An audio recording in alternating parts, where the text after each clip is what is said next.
যারা নতুন ফ্যান কিনেন তাদের জন্য এই ভিডিও, যারা পুরান ফ্যানের ব্যাটারি লাগান তাদের জন্য এই ভিডিও। আপনারা মন দিয়ে ভিডিওটা দেখবেন এবং শেয়ার করে দিবেন, মানুষ যেন এই ভিডিওটা দেখে সচেতন হয়ে যায়।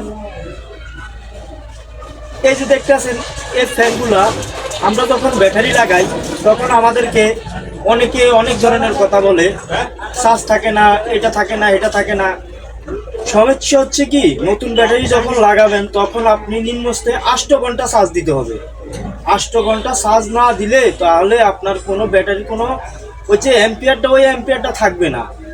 নতুন ফ্যান কিনেন অথবা পুরান ফ্যানে ব্যাটারি লাগান, একই অবস্থানে 8 ঘন্টা চার্জ দিতেই হবে।